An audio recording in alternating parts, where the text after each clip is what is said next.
Hello, and welcome to the True Crime Lounge. This is the YouTube channel to my podcast, which you can find on YouTube and Spotify. I also have a Patreon that you can feel free to go and support me as well. You don't have to, but I'm just letting you know. Anyway, I also have a merch shop that you are also can able to go and check out as well. I know Christmas is coming up. Get something for that true crime lover in your life. Now, before I also get started, let me tell you about the social medias. We have Facebook, Instagram, and Twitter or X, whichever one you want to call it. I honestly don't care.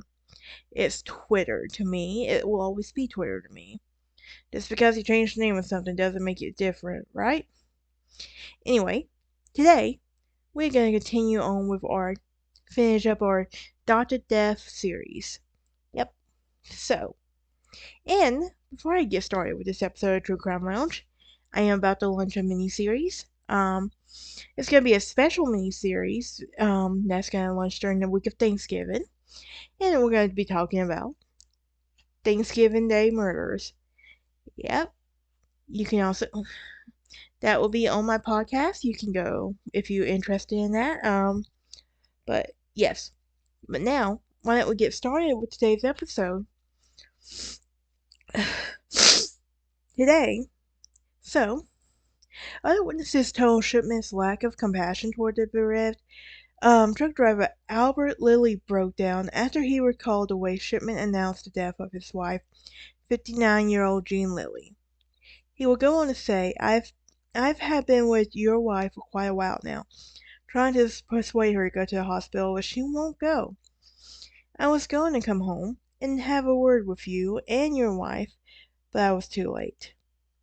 He also would go on to say, I said, what do you mean too late? Well, he would also tell him, you're not listening to me carefully. Perhaps Shipman took pleasure in forcing Lilly to guess his beloved wife had died. He repeated the tactic with Winnie Melter, a healthy, outgoing 73-year-old who still plays football with her grandchildren. And keep in mind, um, it's over in the UK, so football there is what we call soccer here. It's a bit confusing, but depending on who is watching this, yeah. I just wanted to clarify that little bit of information. Um, but excited about a planned trip to the Holy Land, she too died from following a Shipman visit. When he called her daughter Kathleen, he was also deliberately obtuse, forcing her to guess that her mom died. He would go on to say, did you realize that your mother had been suffering from chest pains? And I would said no. Seriously, something's wrong with this guy. Like, a bit of compassion would be nice, right? But he said she called the morning of, and I came to see her and she refused treatment, so I says I will be there soon as I can. And he said, no, there's no need for that. So I said she has to go to the hospital. Yeah, something ain't adding up on that one, right? Well, this would continue with others including like his neighbor even was consistent, said that he was rude to his neighbor, and like this was very consistent. Like his bedside manner was far from what we think of a doctor's bedside manner should be, right? Well, in an outrageous example of Shipman's heartless behavior, The killer ridiculed dead Ivy Loomis, one of the 15 deaths he was charged with, and only Miss Loomis occurred in his office. What the detective, a constable at the time, told how he was going to that office for Ivy's next of kin. Like, he was laughing, guys, like laughing, like someone just died and you're laughing. A patient of yours just died and you're laughing. I'm not in the medical field. I do love the legal field, but most doctors treat their patients like family, right? Well, apparently he was too rude for that. Anyway, throughout his trial, there was a lot of vanity, valiantly and professional, that was to portray him as a kind and caring human being. I'm having a hard time. They even utilized the fact that he was married, had 4 children. Like, oh my goodness, like, the guy was a douchebag, really and truly, if you stop and think about it.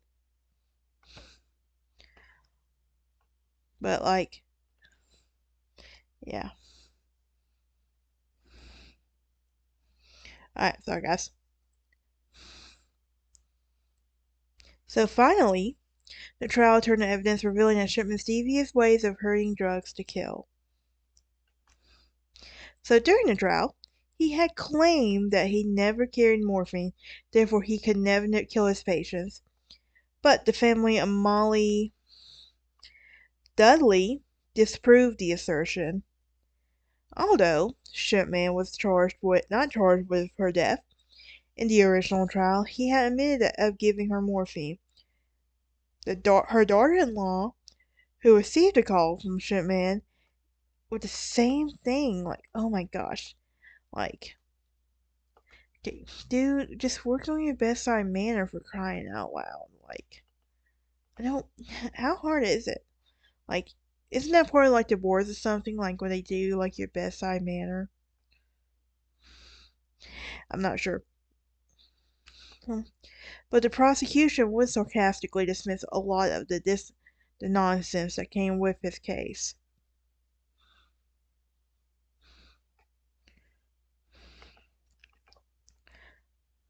But it's crazy, right?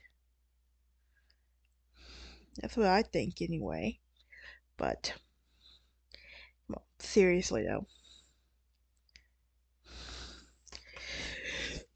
Whew. So we come down to the verdict and the sentencing.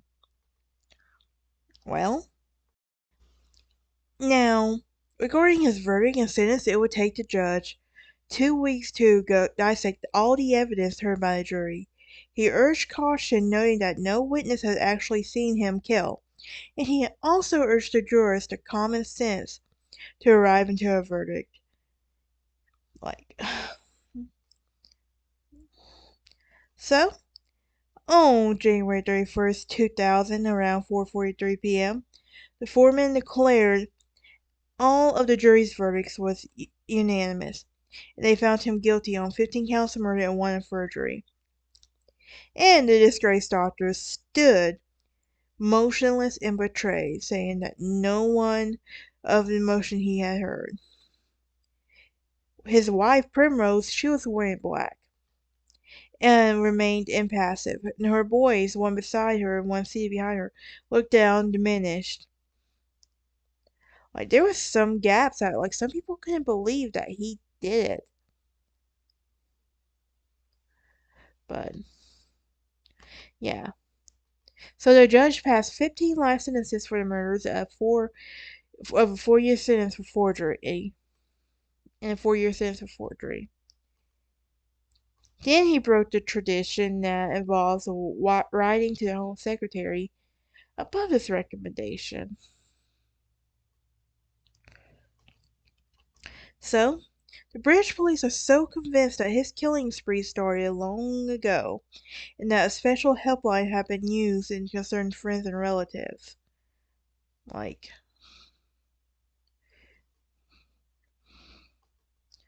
so, the reason he killed has never really been known. But as long as he professes his innocence, the mysteries will remain. For there was no signs of violence and no sexual overtones, no known motive except one exception, and no smoking gun. Also, serial killers often like to toy with their victims to reinforce their self-portrait of their power before they strike.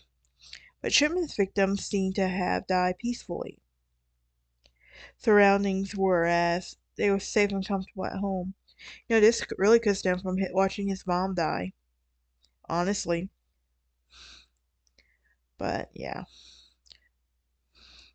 He became addicted to killing, really and truly. Um, Up until late July 2002, Britain's worst serial killer was a Victorian serial poisoner, Mary Ann Cotton, who murdered an estimated of 21 people in the 1870s. Yeah. Oh, yeah. But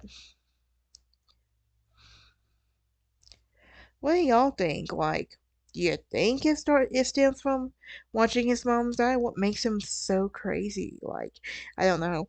But that's it. I will see y'all next time. Y'all have a great day and terrific life.